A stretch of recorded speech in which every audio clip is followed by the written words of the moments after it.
Last night I was thinking to myself that I want to do something else than repairing rust on that freaking Blazer. Something, just turn some wrenches and do something fun. And I was thinking about all the projects I have, and I couldn't really figure out something to do that I felt that was worth doing out in the cold today, since I can't be in the garage. And all of a sudden a friend of mine sent me a text and asked me if I wanted to buy something, and you have already seen the picture. So it's a 1976 Blazer, and it has a lot of rust, but we're not gonna focus on the rust. It is supposed to be complete. I haven't seen it with my own eyes yet, but I believe it has an engine and all of that. So my plan is gonna try and start it if we buy it, and hopefully we can get it running and see if it's something worth saving or whatever. But as I said, I haven't bought it yet. I know this truck a little bit. It has been sitting at a shop here for a couple of years, and the owner is very enthusiastic about saving it, or the previous owner, but I don't know why it got stopped. And now my friend who drives a tow truck, he always gets the best deals because people calls him when they need stuff gone, and he managed to buy it probably really cheap. So I hope that I can buy it really cheap with just a little bit more than he paid for it. So we'll see, but we're there soon, so we'll see if we can buy it, or if we have to continue fixing rust on the other Blazer.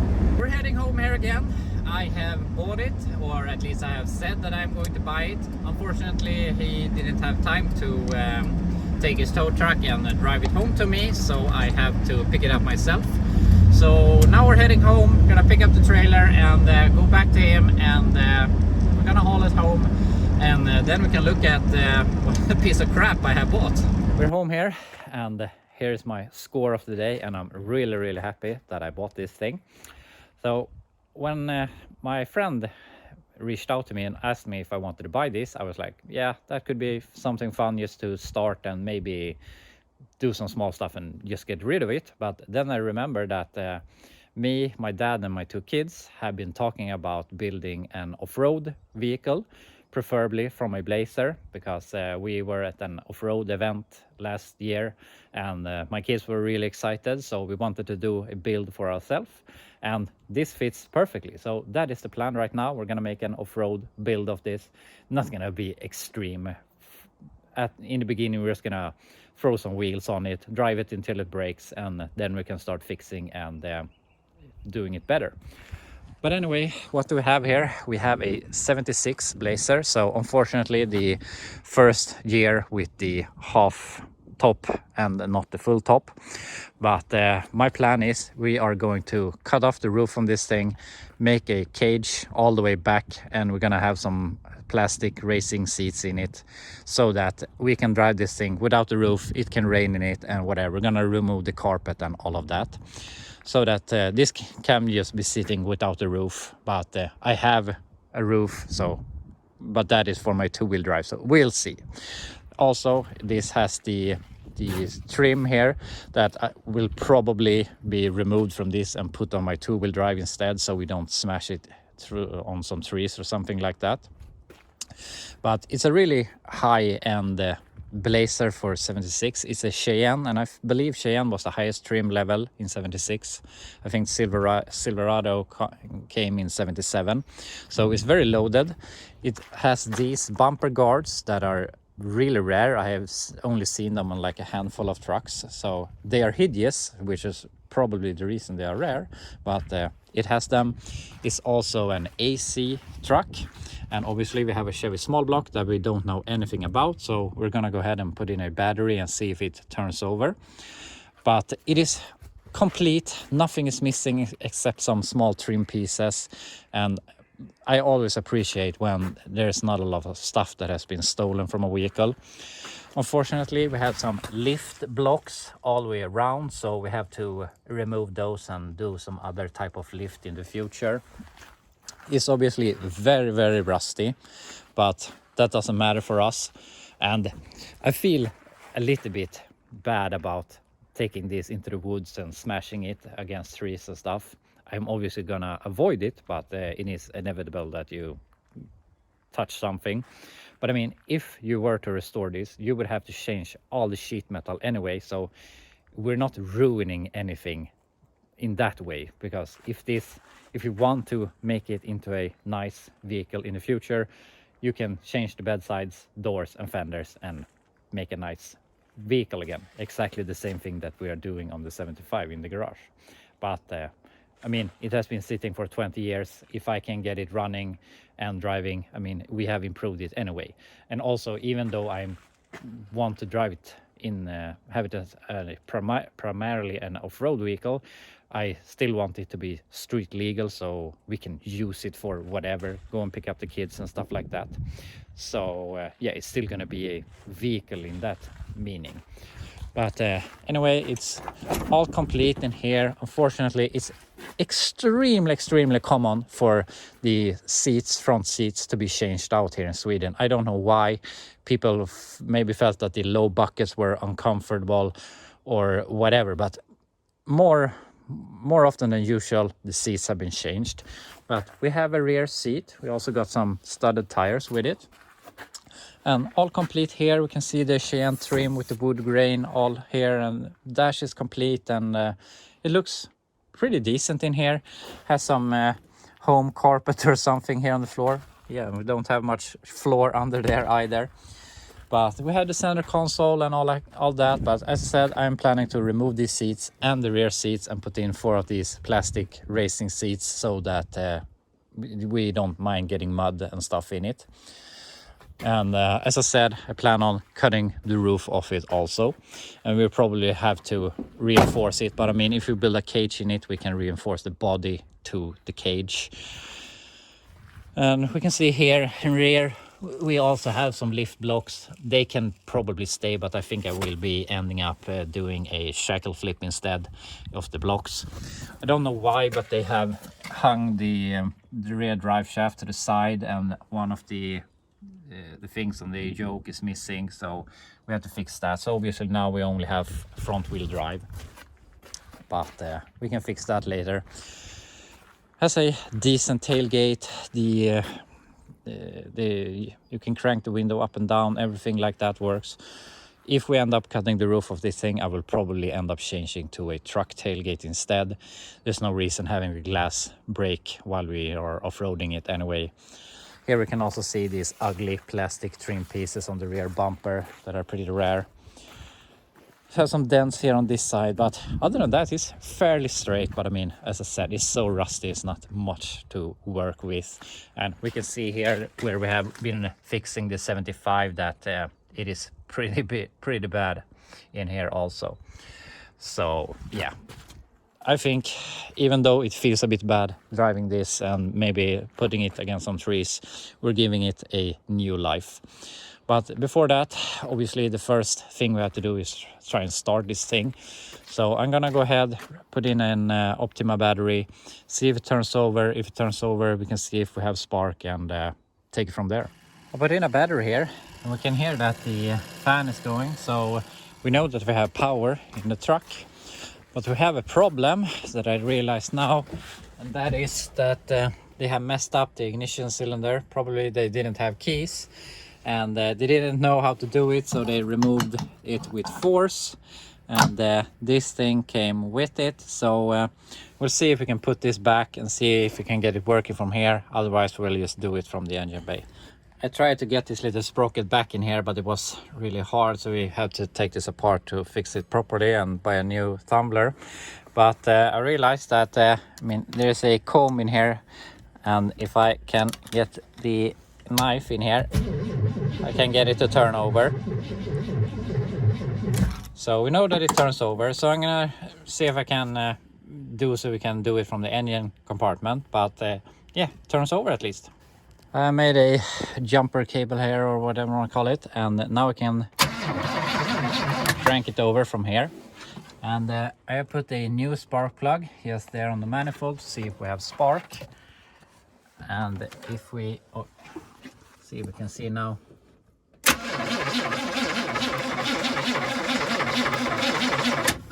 Not sure if you can see that, but we have spark.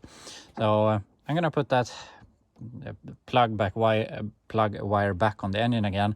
I'm not gonna change the spark plugs right now. We'll see if we can start it with these, and later on we can change the spark plugs and all of that. But I'm gonna take some brake clean down the carb, see if it fires off, and it should if the timing is right. So we'll see. I'm just gonna give you some brake clean straight in the carb. I've checked and it doesn't seem to be anything in the carb. Some choke.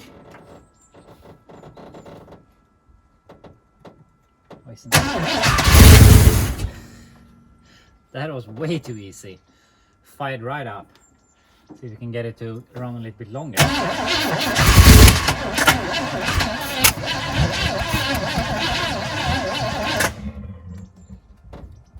What a weird sound. Is it burning in the intake?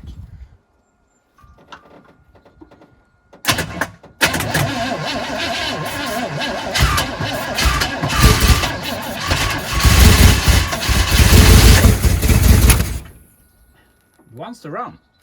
So I have no idea about this carburetor.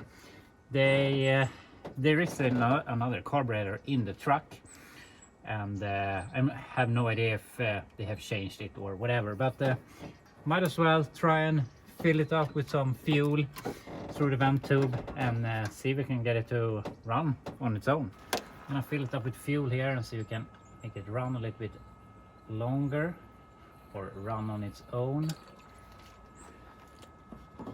And I already filled it up a little bit, and I got the accelerator pump is working.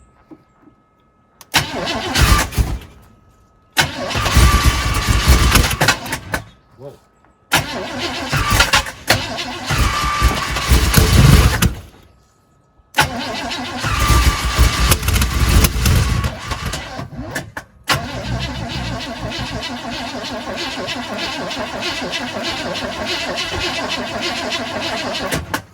I have a feeling it's getting flooded or something.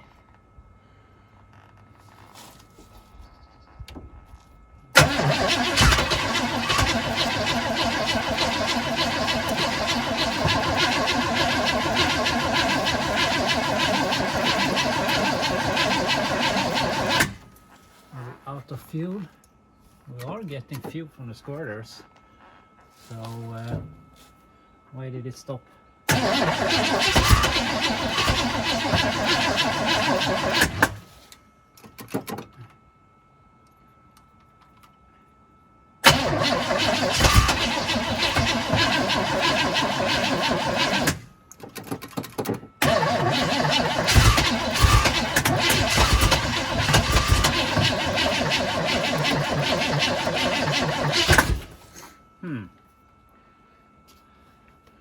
Thought it would run a little bit better.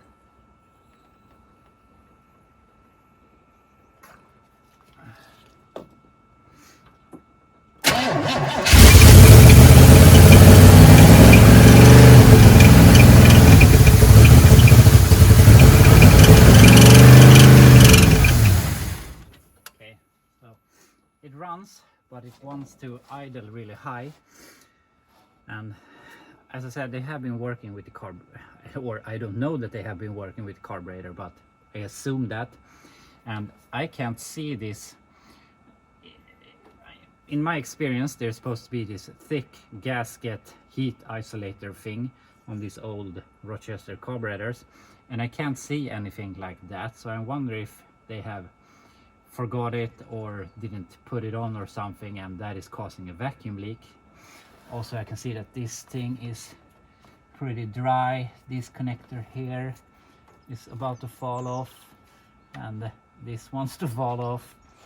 How is the vacuum brakes hose is almost completely loose also, so we might have a bunch of vacuum leaks causing it to high idle. But it is running, and it seems to be running pretty good. Obviously it isn't getting fuel from the tank because it only runs on what I feed it in the float bowl, but I mean, we can put on a boat tank or whatever, but it is running, so that's really nice. So this was a major score buying this thing.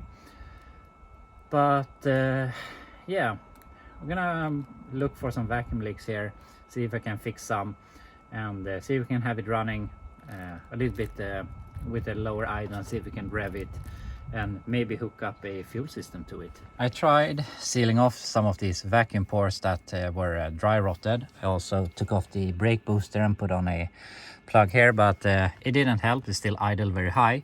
So I removed the carb, and we can see this shiny thing here on the intake, and I didn't really understand, but I think it's a sort of multi-layer gasket. But as you can see here, it doesn't seem to seal or cover as it should here, and we can see that it's very, we can see this black soot here and also here. So I think we have a big vacuum leak over here, and I mean, this seems to fit, but this doesn't obviously fit. So we're gonna see if we can solve something. I maybe have the, what I believe is the correct one, this thick thing, but we'll see. Something also, they had put spacers, but these on these bolts to get this bracket up a bit. So I'm not sure, maybe that's the thickness that we are missing here. But yeah, I'm gonna see if we can fix some new gasket, and maybe we can get this to idle better. I didn't find one of those thick ones, so I made my own gasket here. So we're gonna put it together with this, and hopefully it is not going to pull vacuum in this area anymore. So put it together. Got the car back on, and I have hooked up a fuel line down to a jug because it started spraying some sort of liquid. I don't know if it was gas or gas with water or whatever it was, but it didn't feel like fresh gas, at least. So if we can get the tank to empty out a bit and we can fill it up with fresh fuel, obviously the tank holds some sort of fuel, so it isn't rusted out, and hopefully we can use it. But we'll see if it will idle a little bit better.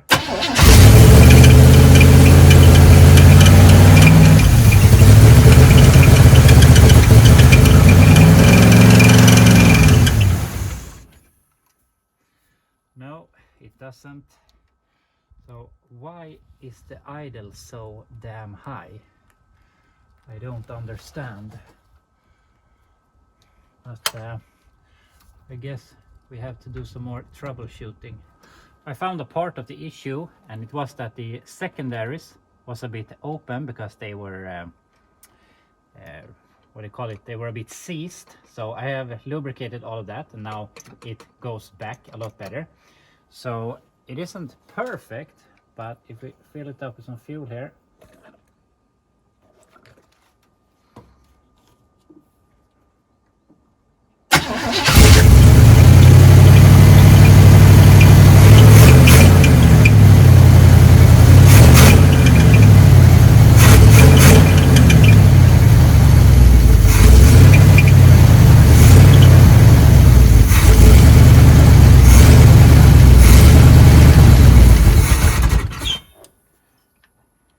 I still feel maybe some vacuum leak, but now it at least goes down in RPMs a lot better.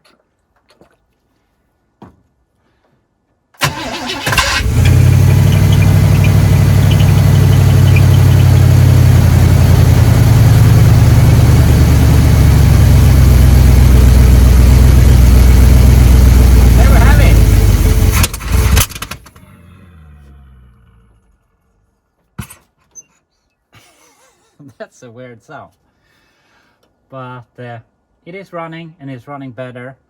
I would say it runs amazingly good, but the idle is a bit iffy. But we can always go the route and throw an Edelbrock on this thing and call it a day. But it is running, and we are getting fuel or something from the tank, so maybe we empty out the tank or whatever, but we can get it to run on its own fuel eventually. But I'm really happy with this purchase. It seems to be running just fine. I checked here in the jug, and that doesn't look that nice.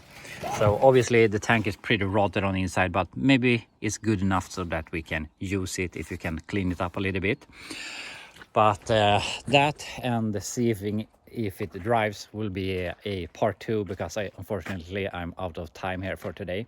But I'm really happy we have a Blazer. It starts, it has a good engine. Have to see what it is, if it says 350 or whatever, but it doesn't really matter. But the plan right now is this is going to be sort of a family project between my father and my kids. So the idea right now is that I'm going to do some more work to try and make it drivable. Then we're gonna take it over to my dad's place, and he is going to go through all the fluids and the brakes, so that it will be basically drivable, 100% drivable.